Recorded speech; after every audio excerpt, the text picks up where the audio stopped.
আপনারা দেখছেন কিভাবে আমরা এই এয়ার ব্লোয়ার ইউজ করে পুরো হাওয়া দিয়ে স্নোগুলোকে পরিষ্কার করছি। তবে যেটা বলছিলাম, এই স্নোগুলো খুবই হালকা এবং গাড়ির উপরে যেটা আছে সেটুকুই পরিষ্কার করা সম্ভব, বা কিছুটা মেঝেতে। সঙ্গে থাকুন, আজকে দেখাবো আমরা কিভাবে স্নো পরিষ্কার করলাম, বা আমরা সবাই স্নো পরিষ্কার করি এই প্রবাসে টুকিটাকির আরও একটা পর্বে স্বাগত নিউ জার্সি থেকে, বিশেষত স্নো কবলিত নিউ জার্সি থেকে। স্নোয়ের প্রেডিকশন ছিল এবং গতকাল রাত, তার মানে 28শে জানুয়ারি রাত থেকেই স্নোটা শুরু হয়েছে। সারা রাত ধরেই স্নো হয়েছে, তবে খুব একটা জোর নয়। এবং সকালবেলায় মাঠ ঘাট, গাড়ি বাড়ি, ড্রাইভওয়ে সব একদম স্নোতে ভর্তি। এই আওয়াজ শুনেই বুঝতে পারছেন বাইরে খুব হাওয়া দিচ্ছে। তবে স্নো পড়াটা মোটামুটি কমে এসছে, খুব অল্প একটু পড়ছে। আজকে হচ্ছে 29শে জানুয়ারি সকালবেলা। আমাদের বাড়িতে যে সিসি ক্যামেরা আছে, ক্লোজ সার্কিট ক্যামেরা, সে ক্যামেরার থেকে এই ভিডিওটা নেওয়া। বাইরেটা দেখে নিশ্চয়ই মনে হচ্ছে পুরোটা একদম বরফের সাদা চাদরে মোড়া, একদম ঠিক তাই। চারিদিক জনমানব শূন্য, যেহেতু সকালবেলা কেউ বাড়ি থেকে এখনো বেরোয়নি। একটু পরেই সবাই বেরিয়ে যে যার নিজের মতো কাজ শুরু করে দেবে। যেহেতু আজকে শনিবার, সুতরাং সবাই একটু দেরি করে উঠে এই স্নো পরিষ্কার করা শুরু। বলতে বলতেই বাইরের আওয়াজ শুনতে পাচ্ছেন। আমাদের প্রতিবেশীরা বা সামনের লোকজনেরা অলরেডি স্নো মেশিন বের করে বরফ পরিষ্কার করা শুরু করেছে। আমিও বেরোবো, তবে আজকে প্রচণ্ড ঠান্ডা, আমাকে সেই জন্য একদম ভালোভাবে জামা কাপড় পরে বেরোতে হবে। মোটামুটি গিয়ার আপ। এখন একটা স্নো বুটটাকে বের করতে হবে। স্নো বুট বেরোচ্ছে, স্নো বুট পরে এই যে হেভি গিয়ার রেডি হচ্ছে। বাইরের টেম্পারেচার হচ্ছে -6 ডিগ্রি। রেডি হয়ে যেতে হবে, কতক্ষণ লাগবে জানি না। সেই জন্য পুরো এস্কিমোদের মতো এই যে মোটামুটি রেডি, টপ টু বটম। এবার যাচ্ছি বাইরে।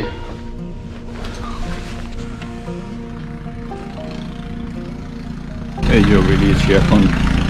একই দৃশ্য প্রত্যেক বছরই, একটু রকম ফের। আজকে আমি একটা নতুন জিনিস ট্রাই করতে চাই, সেটা হচ্ছে এয়ার ব্লোয়ার দিয়ে, মানে বাতাস দিয়ে স্নো উড়িয়ে দেওয়া যায় কিনা দেখা। কারণ এখনো স্নোগুলো হালকা আছে, বরফ হয়ে যায়নি, সুতরাং উড়িয়ে দেওয়া যাবে আশা করছি। গতকাল থেকেই স্নো শুরু হয়েছিল অল্প অল্প করে। আজকে সারা রাত পড়েছে, খুব বেশি নয় যদিও, হালকা হালকাই পড়েছে। এখন হচ্ছে এই অবস্থা। আমি এখন বেরিয়েছি বাইরে প্রথম স্নোটাকে পরিষ্কার করতে। আজকে মনে হচ্ছে স্নো মেশিনটা লাগাতে হবে, কিন্তু প্রবলেম হয়েছে আমার একটা বড় স্নো থ্রোয়ার কিনেছিলাম, অ্যামাজনে অর্ডার দিয়েছিলাম, ওটা এখন এসে পৌঁছায়নি। তো ওই পুরোনো মেশিনটা দিয়ে আবার চালু করতে হবে আজকে। দেখা যাক কী করা যায়। এটা হচ্ছে এয়ার ব্লোয়ার বা লিফ ব্লোয়ার। এটা দিয়ে জেনারেলি আমরা গাছের পাতাগুলোকে এক জায়গায় জড়ো করি। ব্যাপারটা খুব ইন্টারেস্টিং, তাই না? হ্যাঁ, আরও মজার হতো যদি বাইরে এত ঠান্ডা না থাকতো। এত ঠান্ডা যে চোয়াল ফোয়াল সব জমে যাচ্ছে মনে হচ্ছে। এই জন্যই বলে তুষার ধবল। কেমন সাদা দেখছেন তো? এই রকম সাদা এবং একটা পাউডার, বেসিক্যালি খুব হালকা, কিন্তু বরফের কুচি। যেহেতু এটা খুব ছোট্ট ছোট্ট কণা বরফ, সেই জন্য এরকম হালকা। এখন এই ব্যালকনিটা যতটা পারি পরিষ্কার করার চেষ্টা করছি। ব্যালকনির ওপর দিয়ে যেহেতু হাঁটা চলা হয়েছে, সেই জন্য কিছু কিছু জায়গা মানে তুষার থেকে বরফ হয়ে গেছে, সেগুলো উঠবে না। আমাদের গ্যারাজেই এই স্নো থ্রোয়ার মেশিনটা থাকে। স্টার্ট দিয়ে এবার আসল কাজটা শুরু করছি। একবার মেশিন স্টার্ট হয়ে গেলে এই ম্যানুভার করাটা খুব একটা ঝামেলার কিছু নয়। এখানে দুটো স্টেপ। প্রথমে স্টার্ট দিয়ে মেশিনটা চলতে শুরু করে, তারপর যখন আপনি স্নোটাকে থ্রো করবেন, ওর একটা গিয়ার আছে, ওই জাস্ট গিয়ারটাকে চেঞ্জ করে দিলেই ওইটা তখন স্নোগুলোকে মাটির থেকে তুলে এটা থ্রো করতে শুরু করে দেবে।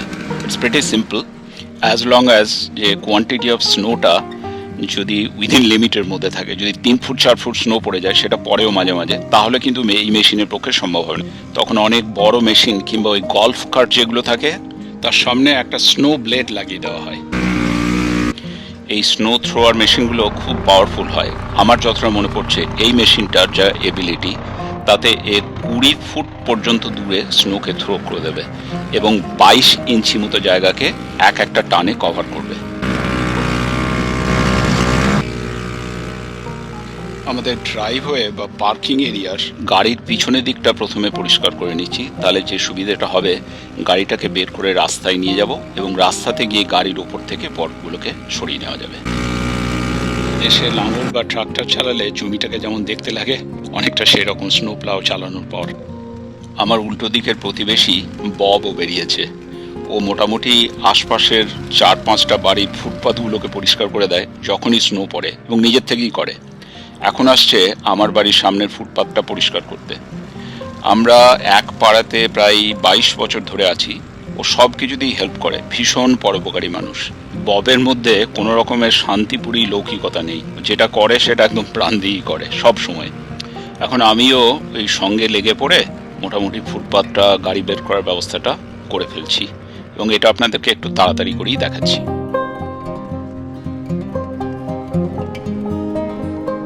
মোটামুটি ড্রাইভওয়েটা ক্লিন হয়ে গেছে। এখন এই যে দুটো গাড়ির মাঝখানে যে স্নোটা জমে আছে, এটা একবার মেশিন চালিয়ে পরিষ্কার করে দিলেই হয়ে যাবে। ওই যে আসছে মিউনিসিপ্যালিটির বা টাউনশিপের স্নো পরিষ্কার করার গাড়ি। এবার আমাদের টাউনশিপের নতুন মেয়র এসেছে, ভারতীয় বংশোদ্ভূত মিস্টার যোশী। দারুণ কাজ করছে। মাঝে মাঝে ও এখন এই স্নো প্লাওয়ারের সঙ্গে গাড়িতে বসে রাস্তায় রাস্তায় বেরিয়ে পড়ে এবং দেখে যে সব ঠিকঠাক ক্লিন করা হচ্ছে কিনা। পরিষ্কার করে কালো পিচ রাস্তা যেমন বের করে দিয়ে গেল, সেরকমভাবে আমার ড্রাইভওয়ের বেরোনোর রাস্তাটা আবার ব্লক করে দিয়েছে। মোটামুটি মেরে দিয়েছে এটা। এবার এই গাড়িটাকে একটু পরিষ্কার করে নেবো। এই গাড়ি দুটোকে একটু পরিষ্কার করে নিই। প্রচণ্ড ঠান্ডা, আসলে এত ঠান্ডা যে কি বলবো, কথা জড়িয়ে যাচ্ছে পুরো। কত ডিগ্রি এখন? -8 ডিগ্রি সেন্টিগ্রেড। এখন বাইরে হচ্ছে -8 ডিগ্রি সেন্টিগ্রেড। মোটামুটি আসল স্নো ড্রাইভওয়ে থেকে তো পরিষ্কার করা হয়ে গেছে। এখন গাড়িগুলোকে একটু পরিষ্কার করে নিচ্ছি ওই ব্লোয়ার দিয়েই, কারণ গাড়িটাকে বের করে রাস্তায় নিয়ে যাব এবং rest of the part of the গাড়ি ওটা পরিষ্কার করব। তো এইভাবেই আমাদের মোটামুটি প্রত্যেকটা বছরই যখন স্নো পড়ে তখন এইটাই আমাদের রেগুলার কাজ। শুধু আমাদের নয়, যেখানেই স্নো প্রবণতা আছে বা যেসব দেশেই স্নো পড়ে, এবং বাড়িতেই জেনারেলি লোকজনেরা নিজেদের কাজকর্ম করে, মানে স্নো পরিষ্কারের কাজটা, আনটিল অর আনলেস যদি খুব বড় রকমের কিছু হলো যে আর বাড়িতে কিছু করা গেল না, যেমন গতবার একবার হয়েছিল যে উই হ্যাড টু মানে টেম্পোরারি ওয়ার্কার ভাড়া করে তাদেরকে দিয়ে এই কাজটা করানো হয়েছিল। সেই ভিডিওটাও আছে, সময় পেলে দেখে নেবেন। এখন আমরা এই গাড়িগুলোকে রাস্তার ধারে নিয়ে গিয়ে বরফগুলোকে ফেলে দেবো, ফলে অ্যাটলিস্ট আমাকে আর নতুন করে ক্লিন করতে হবে না। এরপরে যখন আবার মিউনিসিপ্যালিটি থেকে ক্লিন করতে আসবে, তখন ওই বরফগুলোকে ঠেলে এই ফুটপাথের দিকে পাঠিয়ে দেবে। আপনারা দেখতে পাচ্ছেন কিনা জানি না, বব এখনো নিজের বাড়ির ফুটপাথের সামনেটা পরিষ্কার করছে। এই গাড়ি সরিয়ে দেওয়ার পর এই ড্রাইভওয়েটা এখন এরকম দেখতে লাগছে। যদিও মানে কিছু কিছু বরফ তো রয়েই গেছে, এইগুলোকে আমরা জেনারেলি ওই বেলচা বা শাওল দিয়ে একটু ঘষে ঘষে তুলে দেব। আর যদি দরকার হয় তাহলে আর একবার স্নো থ্রোয়ারটা চালাতে হবে আর কি, স্নো মেশিনটা চালাতে হবে, যাতে এই রিমেনিং বরফগুলোকেও ক্লিন করে দিতে পারি। মোটামুটি আরও মনে হচ্ছে অ্যাটলিস্ট 15 থেকে 20 মিনিট লাগবে পুরোটা ক্লিন করতে। আবারও রায় সাহেবের অনুকরণে বলি, দূর থেকে দেখতে খুব ভালো লাগে, কিন্তু এর ভিতরে পড়লে তবেই বোঝা যায় কত ধানে কত চাল। এগুলো হচ্ছে 2 stroke engine, but generally start নিয়ে নেয় ঠিক সময় মতো। আমার মনে আছে দেশে ছোটবেলায় আমি দেখেছি কুপারের ইঞ্জিন ছিল, যেটাকে এরকমভাবে দড়ি টেনে স্টার্ট দেওয়া হতো। এটাকে রিকয়েল স্টার্টারও বলে। মোটামুটি এটা আমার ফাইনাল টাচ চলছে। এরপরে গাড়িগুলোকেও ক্লিন করে ফেলেছি। এই ড্রাইভওয়েটা ক্লিন হয়ে গেলেই গাড়ি দুটোকে তুলে দেবো। আগে পিচের ড্রাইভওয়ে ছিল, এই পিচ বা টার ফেলে দিয়ে এই ড্রাইভওয়েটা মোটামুটি ওই ব্রিক স্টোন দিয়ে তৈরি করা হয়েছে রিসেন্টলি, 2 বছর হলো। সেই জন্য এটা আমরা ন্যাচারাল ওয়েতেই রাখছি, নুন বা বালি কোনো কিছুই দিচ্ছি না। টেম্পারেচার একটু বেড়ে এই পজিটিভ হলেই এটা এমনি গলে যাবে। দুটো গাড়ি তোলা হয়ে গেল এবং বলা যেতে পারে আমাদের আজকের মতো স্নো ক্লিনিং পর্ব সারা। এখন বাড়ি গিয়ে গরম চা, তার সঙ্গে অন্য কিছু।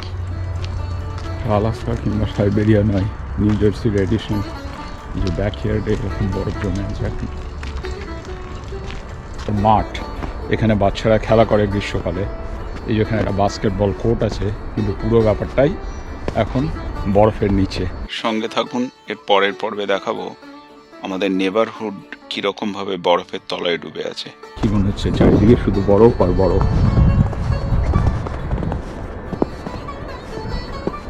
দেখে তো মনে হচ্ছে হরিণেরই পায়ের দাগ। ওই জঙ্গল থেকেই এসেছে পায়ের ছাপ।